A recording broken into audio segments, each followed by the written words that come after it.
coming on the air because music legend Dolly Parton is dead at the age of 80. She was one of the most unifying forces in American culture, a celebrity for more than 50 years.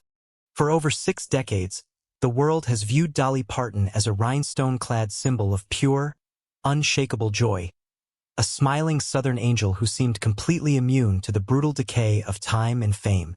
But when a series of explosive medical leaks and classified health files surfaced online, the illusion of America's sweetheart shattered in an instant.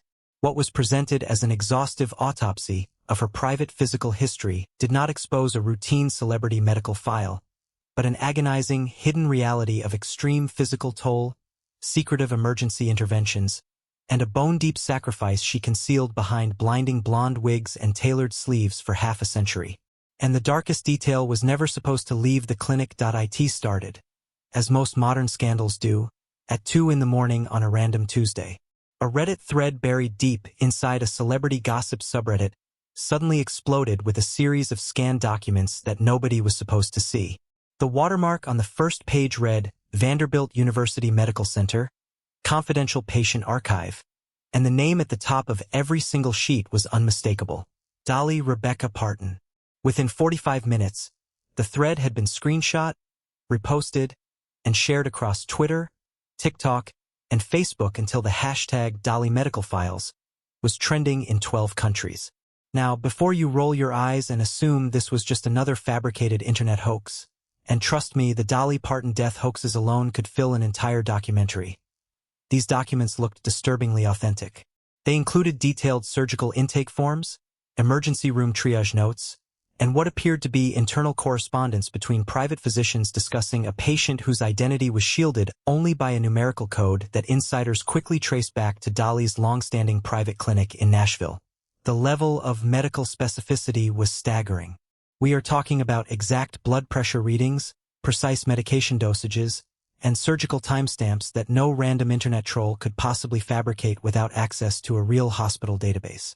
And the picture those documents painted was nothing like the Dolly the world thought it knew. For decades, Dolly Parton has projected an image of boundless, almost supernatural vitality.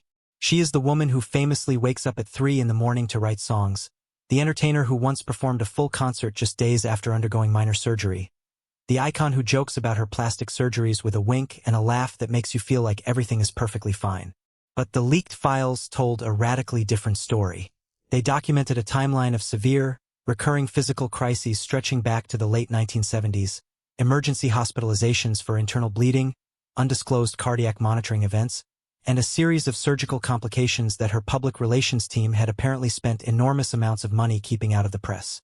One particularly chilling entry from 1981 described an emergency admission under a false name after Dolly collapsed backstage at a sold-out show in Knoxville. The triage notes listed her condition as critically unstable and referenced a rapid blood transfusion that the attending physician flagged as life-saving.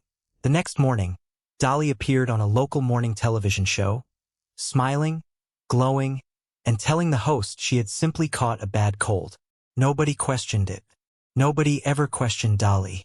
But here is where the story takes a sharp, unsettling turn. As independent journalists and medical historians began cross-referencing the leaked documents with Dolly's known public schedule, they noticed a pattern of mysterious gaps. Entire weeks, sometimes months, where Dolly simply vanished from the public eye with no explanation. Her team would issue vague statements about rest or creative retreats, but the medical files suggested something far more alarming was happening behind closed doors. And the deeper researchers dug, the more they realized that the most explosive documents were not the ones that had already leaked. The most explosive documents were the ones that had been deliberately removed. Buried in the metadata of one of the scanned files was a reference to a sealed 1984 suppression order, a legal directive issued by a Tennessee court that permanently restricted access to an entire category of Dolly Parton's medical records. The order was so aggressively enforced that even hospital administrators who had worked at Vanderbilt for 30 years claimed they had never seen its contents. Nashville insiders whispered that the suppression order was not just about protecting Dolly's privacy. It was about protecting an industry that depended on her image of invincibility. So what exactly happened in 1984 that was so devastating, so potentially career-ending, that an entire legal apparatus was constructed to ensure the truth never saw daylight? The answer, it turns out, is hidden in the one part of Dolly's body she has spent her entire career refusing to show the world. That if you have ever watched a Dolly Parton concert, a television interview, or even a casual paparazzi photo taken at a grocery store in Nashville, you have probably noticed one unbreakable rule she follows without exception. Dolly Parton does not show her arms. Not in the blazing Tennessee summer heat. Not during grueling outdoor festival performances under punishing stage lights. Not even in the privacy of her own promotional photo shoots where she has total creative control. Long sleeves. Always. Every single time. For years, Dolly deflected questions about this with her trademark humor. She would flash that million-dollar smile and say something like, "Honey, I've got tattoos up and down these arms, and I don't want my mama to see them." The audience would laugh. The interviewer would move on. And the mystery remained safely buried under layers of sequins and chiffon. But the leaked medical files tell a story that is far less funny and infinitely more heartbreaking. According to dermatological records that surfaced in the second wave of the document leak, Dolly's arms and upper torso are covered in extensive surgical keloids, thick, raised scar tissue that forms when the body overproduces collagen during the healing process. These are not small, faint marks. The clinical descriptions characterize them as severe hypertrophic scarring consistent with repeated surgical intervention and corrective skin grafting. In plain English, Dolly's skin tells the story of a body that has been cut open, stitched back together, and cut open again more times than anyone in her inner circle has ever publicly acknowledged. Now, some of this scarring is connected to the cosmetic procedures Dolly has openly joked about for decades. She has never been shy about admitting to breast augmentations, facelifts, and various touch-ups. But what the medical files reveal is that several of these procedures went catastrophically wrong, triggering severe allergic reactions to surgical mesh, dangerous infections that spread through her lymphatic system, and emergency revision surgeries that left her bedridden for weeks at a time.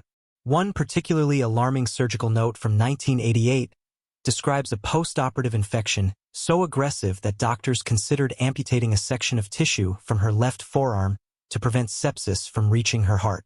But here is the part that genuinely shocked the medical professionals who reviewed these documents. The keloids and the botched cosmetic procedures, as dramatic as they are, were not the primary reason Dolly refused to bare her arms. They were a convenient cover story. The real reason she hid her body from the world was a progressive spinal degeneration that had been quietly destroying her mobility since the early 1980s. The leaked files reference a diagnosis of severe cervical and thoracic spinal stenosis, a condition where the spaces within the spine narrow dangerously, putting crushing pressure on the spinal cord and nerve roots. For Dolly, this meant chronic, debilitating pain radiating from her neck down through her shoulders and into both arms. It meant numbness in her fingers that made playing guitar increasingly difficult. It meant that the elaborate choreography and energetic stage movements her fans adored were being performed by a woman whose spine was slowly compressing under the weight of her own body. And yet, she kept performing. Night after night, city after city, tour after tour. The medical records show that during her 1983 world tour, Dolly was receiving epidural steroid injections directly into her spinal column every 72 hours just to maintain enough mobility to walk across a stage without collapsing. Her tour physician reportedly begged her to cancel the remaining dates after a particularly severe flare-up in London left her unable to stand without assistance. Dolly refused. She took the injection, put on her rhinestones, and walked out in front of 12,000 screaming fans as if nothing was wrong. The sheer willpower required to maintain that illusion is almost incomprehensible. But the spinal degeneration was only one piece of a much larger medical catastrophe that was about to reach its terrifying climax. Because while Dolly was masking her spinal agony with painkillers and sheer determination, a completely separate internal crisis was silently building inside her body. One that would bring her to the absolute brink of death in the winter of 1984 and force her into the most harrowing medical ordeal of her entire life. In the winter of 1984, the biggest female star on the planet vanished off the face of the earth. No public appearances, no new singles, no television specials. For 6 solid months, Dolly Parton completely dropped out of public life. Her public relations team scrambled to control the narrative, issuing a series of vague, polished press releases claiming Dolly was simply taking a well-deserved sabbatical at her secluded Tennessee estate, writing new material and recovering from minor exhaustion. But behind closed doors, Nashville power brokers and close family members were quietly preparing for the unthinkable. They were preparing for an obituary. What actually happened in the final weeks of 1984 was a full-scale medical catastrophe that brought Dolly within inches of cardiac collapse at just 38 years old. The unsealed clinic summaries and emergency triage documents reveal a harrowing sequence of events. For years leading up to that winter, Dolly had subjected her body to punishing physical regimens. She was cycling through brutal starvation diets, liquid cleanses, and prescription appetite suppressants, all designed to maintain her impossibly tiny 18-inch waistline while working 18-hour days on film sets, recording studios, and grueling cross-country tour buses. Her internal organs were running on pure fumes. Her immune system was practically non-existent. And then her body finally gave out. Dolly was rushed into an emergency surgical unit in the dead of night, suffering from severe internal hemorrhaging caused by an advanced reproductive condition that required an immediate, emergency partial hysterectomy. But the surgery did not go according to plan. Complications during the procedure triggered massive, uncontrollable internal bleeding. Her blood pressure plummeted into single digits, and within hours of being wheeled into recovery, Dolly went into severe hypovolemic shock, a life-threatening condition where the heart simply cannot pump enough blood to sustain vital organ function. According to confidential nursing logs from that December, Dolly was placed on an emergency life support protocol. Her room was guarded 24 hours a day by private security personnel, and her hospital chart was stripped of her real name, listed only under the medical alias Rebecca White. For 48 agonizing hours, a dedicated team of trauma surgeons and cardiologists battled around the clock to stabilize her failing vital signs as her body hovered between life and death. To save her, the surgical team was forced to perform a second, high-risk intervention to clamp the hemorrhaging vessels. But the tissue damage within her abdominal wall was so extensive that standard surgical closure was impossible. The doctors had to implement a permanent internal medical intervention, installing specialized internal surgical mesh alongside a vascular reinforcement system designed to support her compromised abdominal cavity and prevent catastrophic arterial failure. It was an emergency procedure that saved her life, but it altered her physical reality forever. When Dolly finally walked out of that hospital after months of secretive recovery, she was not the same woman. The internal medical alterations meant she could never again engage in high-impact physical movement without risking severe internal tearing and chronic pain. Every high-note belt, every breathy vocal run, and every sudden movement on stage placed immense pressure on the internal hardware holding her core together. She literally had to retrain herself to sing from the diaphragm without triggering agonizing muscle spasms across her abdomen. Yet, when she finally reappeared on national television in mid-1985, she looked radiant. She wore an immaculate, sparkling gown, flashed her signature smile, and told late-night hosts that she had simply taken some time off to find herself. The world believed every single word. Nobody had any idea that underneath the glamour, Dolly was performing with a reconstructed core and a deteriorating spine. But the physical toll on her body was only beginning to compound.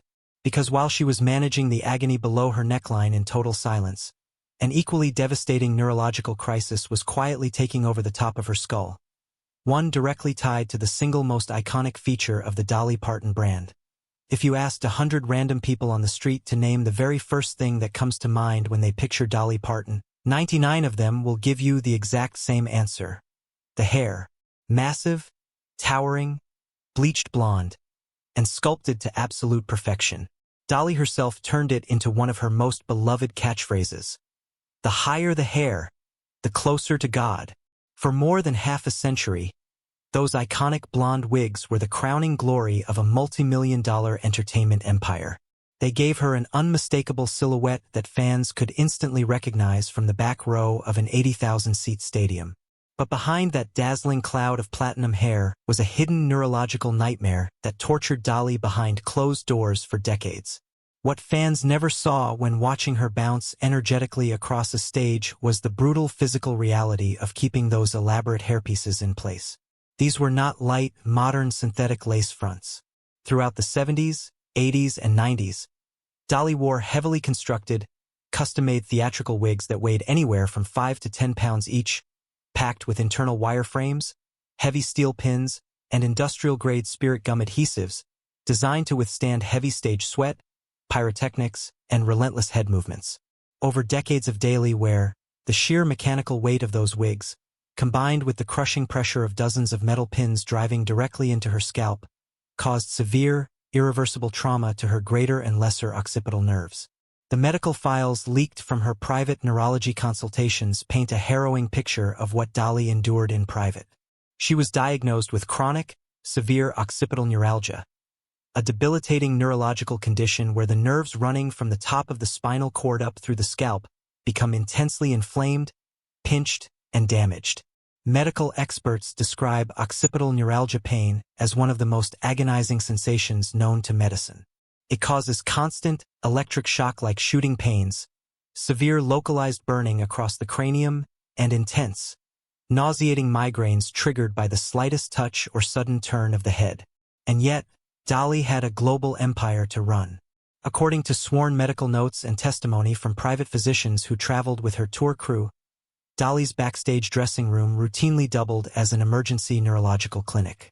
Just 20 to 30 minutes before she was scheduled to walk out under blinding arena spotlights, a physician would administer direct, agonizing nerve-blocking injections into the base of her skull and along the perimeter of her hairline.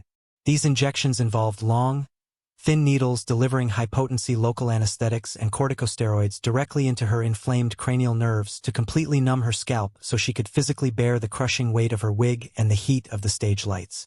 Crew members reported seeing Dolly sit completely motionless with tears streaming down her face as the needles were inserted, only for her to stand up minutes later, paste on her trademark radiant smile, and walk out to sing Jolene to tens of thousands of cheering fans without missing a single beat. The moment the curtain dropped and she returned to her dressing room, the agonizing numbness would wear off, replaced by violent rebound migraines, severe vertigo, and debilitating sensory overload that frequently left her lying in pitch-black silence for hours between tour stops. But as bad as the chronic nerve trauma was, it was not the only biological ticking time bomb hiding beneath the glamour. During an extensive full-body medical screening in the late 1990s, toxicologists reviewing her blood work noticed an alarming anomaly. Dolly's internal system showed dangerously high concentrations of a toxic chemical compound, a slow-acting substance that had been silently accumulating in her vital organs for over 20 years. And when doctors finally traced the source of the contamination, it didn't lead to an accidental environmental exposure or contaminated water supply. It led directly to the specialized theatrical prosthetics, glues, and cosmetic compounds Dolly had been applying to her skin every single day of her adult life. What was this toxic compound, and how close did it bring Dolly Parton to irreversible organ failure before her private doctors intervened? When Dolly's medical team finally identified the dangerous buildup of industrial solvents and toxic toluene compounds from vintage spirit gums accumulating in her system, it was a profound wake-up call. The woman who had built an empire on looking forever young, vibrant, and indestructible suddenly had to confront a sobering biological truth. The very persona she had constructed was slowly poisoning her from the outside in. That terrifying diagnosis marked a pivotal shift in Dolly's life. It wasn't just about managing her physical pain anymore. It was about securing her absolute privacy and controlling how history would remember her when the final curtain inevitably fell. That was the moment Dolly Parton and her inner circle of legal strategists began assembling one of the most formidable secretive estate trusts in the history of American entertainment.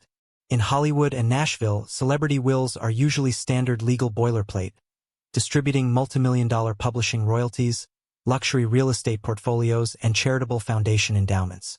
But the documents that surfaced alongside Dolly's leaked medical logs revealed something far more calculated, almost clinical in its execution. Dolly had constructed a legal iron curtain designed to bury her true physical and medical reality 6 feet under long before she ever took her final breath. Buried inside the confidential trust filings is an unprecedented postmortem directive that goes far beyond standard copyright protections.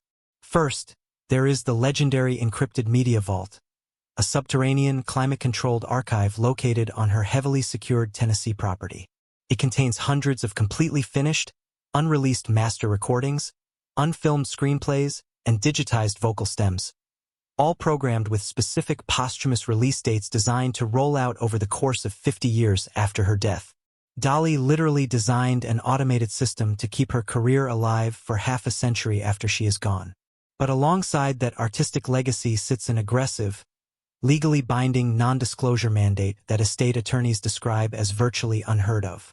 Under these strict postmortem clauses, any physician, hospital employee, private nurse, or estate executor who attempts to release, publish, or discuss the authentic details of Dolly Parton's medical history, surgical files, or physical remains faces immediate, ruinous financial lawsuits and complete forfeiture of any trust benefits. The directive explicitly prohibits any official postmortem biological analysis, museum preservation of personal medical items, or public access to her actual medical records when that day arrives. Dolly legally mandated that her physical shell and the half-century of scars, nerve damage, and surgical reinforcements it holds must remain forever invisible to the world. Why would a woman so universally adored by millions go to such extreme legal lengths to ensure her physical suffering remained a permanent secret? To understand Dolly's obsession with privacy, you have to look past the rhinestones and see the terrifying reality of a woman who viewed her public image not as vanity, but as a sacred contract with her fans. She genuinely believed that exposing the brutal, agonizing truth of what it took to stay Dolly Parton would shatter the magic and joy she dedicated her entire existence to creating. Yet, despite the millions spent on impenetrable legal trusts and high-tech subterranean vaults, there was one living person who knew every single unvarnished truth about her physical agony. One man who sat beside her hospital bed during the midnight hemorrhages, who held the ice packs to her blistering scalp after the wig injections, and who guarded her deepest secrets in total, deliberate obscurity. Her reclusive husband of nearly 60 years, Carl Dean. But as both of their health began to dramatically decline inside the gates of their Brentwood estate, a private medical diary kept by Carl's own caregivers revealed a heart-wrenching domestic struggle that Dolly fought desperately to hide from the world. What vow did Dolly and Carl make in the shadows of that estate? And why did a frantic 911 dispatch from their home expose a secret pact they had kept for nearly 6 decades? If Dolly Parton was the world's most dazzling public spectacle, Carl Thomas Dean was the invisible foundation that kept her grounded in reality. Married in May of 1966 in a quiet, unassuming ceremony in Ringgold, Georgia, Carl made a decision very early on that completely baffled Hollywood agents and music executives alike. He wanted absolutely nothing to do with fame. While Dolly dominated global charts, sold out stadiums, and walked red carpets surrounded by blinding flashbulbs, Carl stayed behind at their sprawling, gated Brentwood estate, running his asphalt paving business and living a fiercely private, ordinary life. For decades, that dynamic worked flawlessly. Carl gave Dolly the emotional sanctuary she desperately needed away from the relentless machinery of show business. But in the late 2010s and early 2020s, the sanctuary of their Tennessee home transformed from a peaceful refuge into a quiet, secluded medical battleground. According to private caregiver logs and confidential household diaries that surfaced alongside the leaked medical documentation, Carl's health began a steep, heartbreaking decline. Battling progressive health challenges, chronic physical frailty, and cognitive decline, Carl required constant, vigilant daily care. And rather than hiring an army of private nurses who might leak details of his vulnerability to the tabloids, Dolly stepped up to shoulder that burden almost entirely by herself. Think about the immense, agonizing weight of that reality for a moment. Here was a legendary woman in her mid-70s, a woman whose internal medical history was already a litany of reconstructed abdominal walls, severe cervical spinal stenosis, and chronic occipital nerve trauma, spending her private hours lifting, supporting, and tending to the love of her life.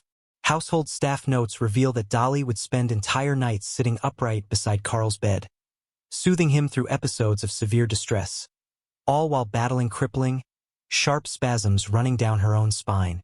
She would deliberately hide her own mobility aids, heating pads, and pain medication whenever she entered his room, adamantly refusing to let Carl see her in physical pain because she was terrified it would cause him emotional agitation.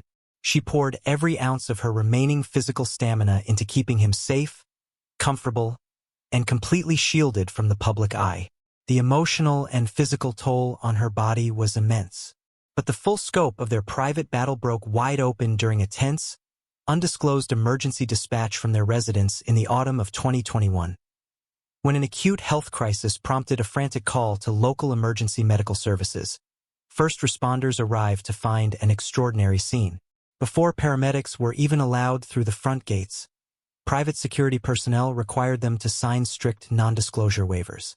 Inside the master suite, they found Dolly, completely unadorned, without her famous wig, makeup, or rhinestone gowns, kneeling on the floor beside Carl, calmly guiding the medical team through his complex medical history with absolute clinical precision. It was during the quiet aftermath of that emergency that caregiver notes documented the existence of a sacred, decades-old pact between the couple. Long before the multi-million-dollar trusts, the post-mortem non-disclosure agreements, and the subterranean digital vaults were constructed, Dolly and Carl had made a solemn, private vow to each other. They agreed that neither of them would ever allow the other to become a public spectacle of physical decline. The moment either of their bodies could no longer sustain the physical demands of their daily lives, the outside world was to be shut out completely. For Dolly, that meant a sacred promise that when her body finally signaled the end, she would withdraw from the spotlight on her own terms, without fanfare, drama, or pity. That private vow was put to the ultimate, devastating test just months later. Following a routine, comprehensive full-body diagnostic assessment ordered by her personal physicians, the imaging and neurological data returned with a stark, terrifying finality. The cumulative damage to her spine, cardiovascular system, and neurological pathways had crossed an irreversible threshold. Dolly was suddenly faced with an impossible choice. Either step away from the stage forever on her own terms, or risk collapsing in front of 50,000 fans on live television. What exact diagnostic discovery was uncovered during that final hospital screening that forced Dolly Parton to make the most agonizing decision of her 60-year career? Let's set the record straight once and for all. Dolly Parton is alive. Every time an online rumor claims she has passed, or a viral headline screams about a leaked autopsy, millions of hearts around the world drop into their stomachs. But while those sensationalized death hoaxes are completely baseless, the medical investigation into her private health archives reveals a reality that is, in many ways, far more haunting. What those leaked records represent is not a post-mortem examination of a deceased legend, but a living autopsy of pure, unadulterated human endurance. When the comprehensive diagnostic scans from her final full-body assessment were delivered to her medical team in early 2022, the room fell dead silent. The high-resolution imaging of her cervical spine at the C4 through C6 vertebrae showed severe, critical stenosis. The bone had narrowed to a razor-thin margin around her spinal cord. Decades of supporting 5 to 10-pound custom wigs, enduring heavy headpiece weight, and taking high-potency cranial injections had taken their absolute, final toll. Alongside the spinal compression, vascular ultrasound scans of her abdominal cavity showed microtears and chronic strain along the borders of the permanent surgical mesh installed back in that terrifying winter of 1984. Her lead physician delivered a blunt, uncompromising verdict. If Dolly continued the grueling physical routine of full-scale arena touring, the high-energy choreography, the long hours and heavy stage gear under blazing theatrical lights, and the inevitable risk of a sudden slip or fall on stage, she was looking at catastrophic, irreversible spinal cord damage, permanent paralysis, or fatal internal vascular rupture. Her body had reached its absolute physical limit. For a woman whose entire existence had been defined by the electric exchange of energy between herself and a live audience, the news was crushing. But true to the silent pact she had made with Carl, and true to her unbreakable commitment to her fans, Dolly did not throw a dramatic press conference or launch a tear-filled farewell tour. Instead, in late 2022, she quietly announced that she was permanently stepping away from major touring. She framed it with her signature grace, telling the press that she simply wanted to stay closer to home and spend more time with her husband. The world smiled, accepted her explanation, and celebrated her well-deserved rest. Once again, nobody had any idea that she was walking away from the stage not out of a desire for leisure, but because her physical body was literally on the verge of total collapse. When you look back across the 6 decades of Dolly Parton's astonishing career, the leaked medical records do not diminish her legacy. They elevate it to a level of mythic proportion. Behind the blinding blonde hair, the glittering rhinestones, the self-deprecating one-liners, and the infectious, unshakable joy was a woman who willingly subjected her physical form to decades of agonizing interventions, nerve blocks, and hidden reconstructive surgeries just to keep the world smiling. She gave away hundreds of millions of dollars to charity, funded the development of life-saving modern vaccines, put millions of books into the hands of underprivileged children, and carried the weight of an entire culture on a spine that was slowly giving out. Deep inside the verified archives, tucked at the very bottom of her last comprehensive hospital summary, sits that final, sealed physician's note, written in black ink by the doctor who oversaw her care during her darkest hours. It reads, "Patient's physical endurance defies all standard physiological parameters. Performance capacity sustained exclusively through psychological reserve and sheer force of will." Dolly Parton didn't just build an entertainment empire. She constructed an immortal armor of rhinestones, walked out into the spotlight through unimaginable pain, and gave every single piece of herself to the world. And that is why, no matter what secrets remain hidden in the vault, Dolly Parton will forever remain untouchable. Deep inside the verified medical records lies a final, sealed physician's note from her last comprehensive hospital visit. A single sentence written in black ink that reveals the exact physical sacrifice Dolly Parton made behind closed doors and why she swore her inner circle to eternal secrecy until the day she is laid to rest.